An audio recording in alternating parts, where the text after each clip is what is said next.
Hello दोस्तों, नमस्कार। जैसा कि आप लोगों से वादा किया था मैंने कि आप लोग के लिए फ्री में कक्षाएं लेकर आएंगे, तो आप लोग के लिए फ्री में कक्षाएं फिजिक्स आज शुरुआत करेंगे हम लोग, और बहुत ही इंटरेस्टिंग तरीके से आपको पढ़ना है।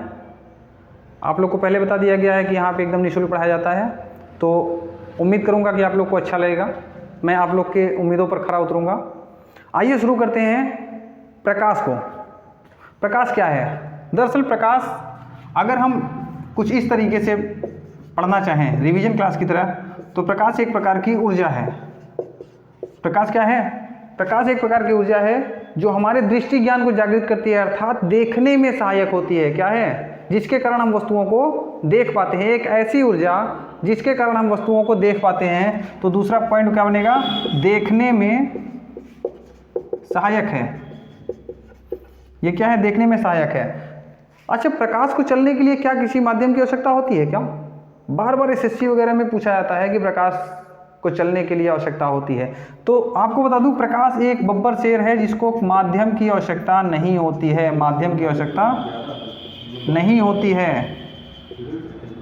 प्रकाश को चलने के लिए माध्यम की आवश्यकता नहीं होती है, अर्थात निर्वात में भी प्रकाश चल सकता है। निर्वात में भी प्रकाश चल सकता है। प्रकाश चल सकता है। प्रकाश की चलता है तो भैया चाल कितनी है? तो चाल है 3 × 10⁸ मीटर पर सेकेंड या 3 लाख किलोमीटर पर सेकेंड। इतनी बात याद रहेगी। 3 × 10⁵ किलोमीटर पर सेकेंड। ओके, मैं उम्मीद करूंगा कि आप लोग को समझ में आ गई होगी। 3 × 10⁸ मीटर पर सेकेंड या 3 × 10⁸ मीटर पर सेकेंड के साथ साथ अगर वो किलोमीटर में पूछेगा तो 3 लाख किलोमीटर पर सेकेंड। एक प्रकाश की चाल जो है वो 3 लाख किलोमीटर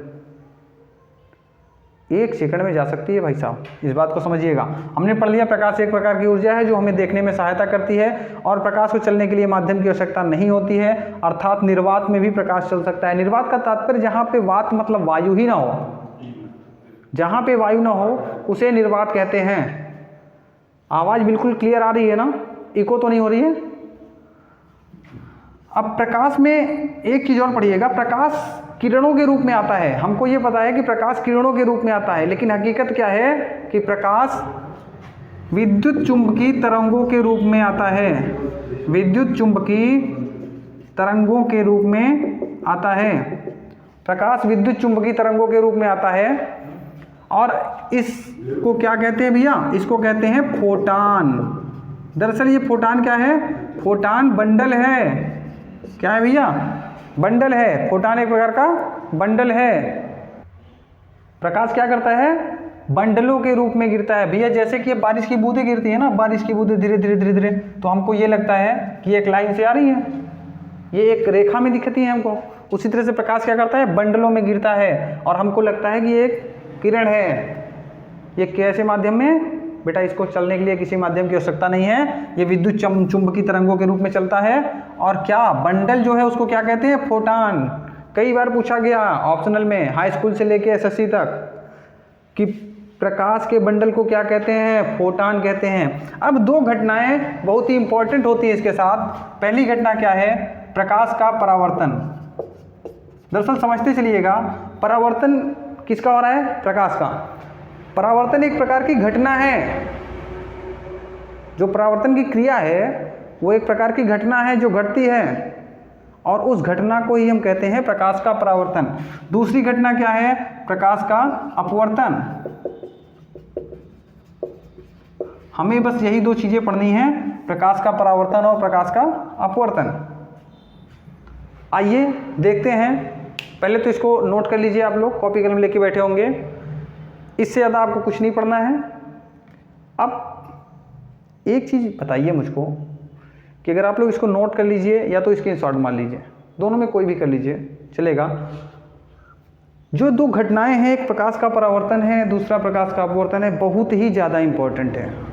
लेकिन अगर आप मुझे 2 मिनट देंगे तो मैं पूरी तरह से आपको समझाने की कोशिश करूँगा कि केवल 5 मिनट में कैसे प्रकाश का परावर्तन, जो हमारे लिए हवा बना हुआ है, बड़े बड़े टीचर्स को डरवाते हैं कि भैया याद नहीं होगा। मैं गारंटी देता हूँ कि 5 मिनट के लेक्चर में आपको मैं प्रकाश का परावर्तन याद करवा के जाऊँगा, यहाँ से बिल्कुल याद करवा के जाऊँगा, बशर्ते आप लोग सहयोग करिए। आइए देखते हैं प्रकाश का परावर्तन क्या है। दरअसल बचपन में हम लोगों ने एक चीज़ देखी थी कि हम लोग एक शीशा लेते थे और चमकाते थे। सबने किया होगा बचपन में, ऐसा तो कोई नहीं होगा जिसने नहीं किया होगा।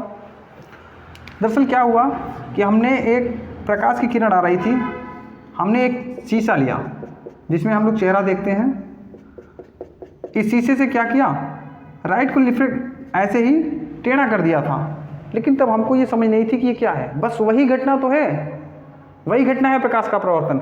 दरअसल जो प्रकाश की किरण आ रही थी हमने उसकी दिशा को बदल दिया, जिस माध्यम से आई थी उसी माध्यम में वापस चली गई। आने वाली किरण आपतित किरण, कौन सी किरण, आपतित किरण, और टकरा कर जाने वाली किरण ही परावर्तित किरण है, क्योंकि ये घटना क्या है भैया, ये घटना है परावर्तन की।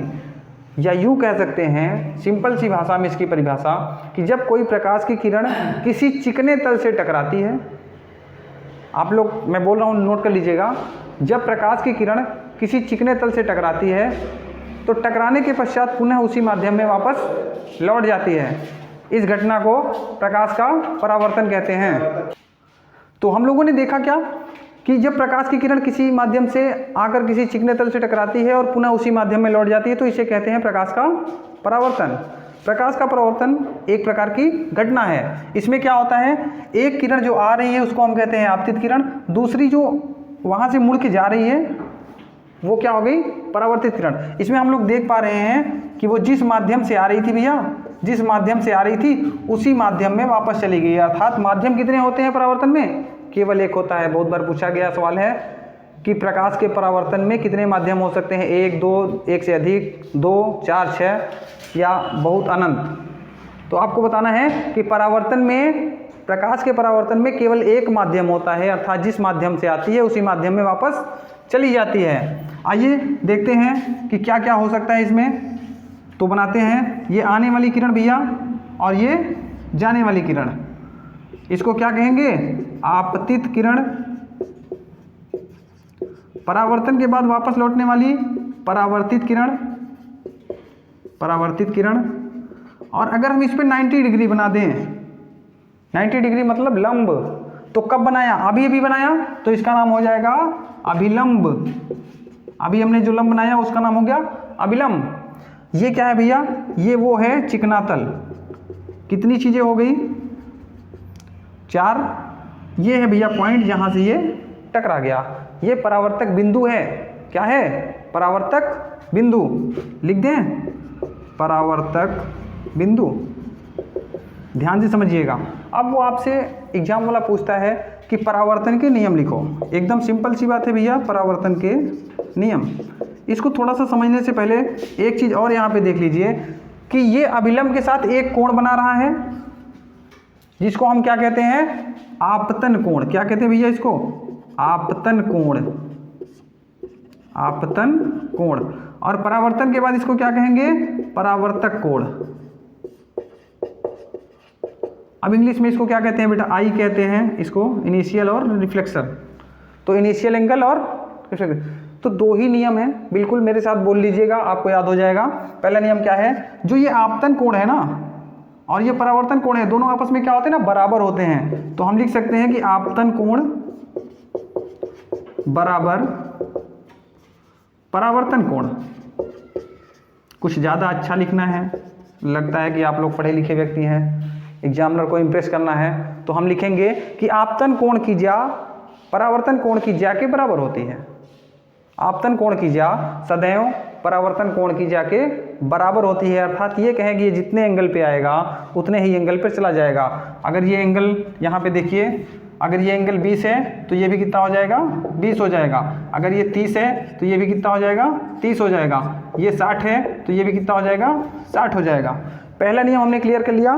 आप लोग साथ में बोलिए, आपतन कोण की ज्या परावर्तन कोण की ज्या के बराबर होती है। आपतन कोण की ज्या परावर्तन कोण की ज्या के बराबर होती है। अब दूसरा क्या है भैया, और भी सरल है।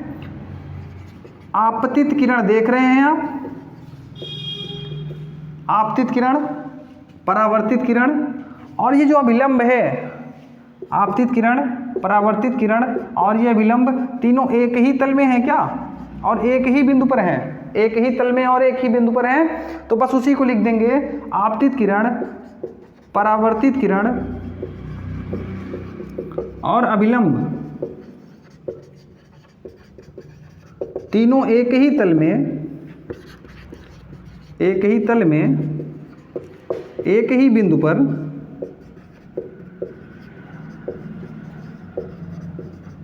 स्थित होते हैं। भैया उम्मीद करता हूं कि दोनों नियम आपको समझ में आ गए होंगे। और अगर मैं आप लोग को लग रहा है कि अच्छा पढ़ा रहा हूं तो हमारा उत्साहवर्धन करिएगा। आपसे कुछ नहीं मांग रहा हूं, ना ही तो पेड बैच में लगा रहा हूं, ना कुछ यूट्यूब पे आपको सब कुछ फ्री पढ़ा रहा हूं। तो इतनी तो उम्मीद कर सकता हूं कि आप लोग इसे लाइक करेंगे, सब्सक्राइब करेंगे और शेयर करेंगे। तब तक के लिए जय हिंद, जय भारत। अगले लेक्चर में हम लोग अपवर्तन को पढ़ेंगे। Thank you.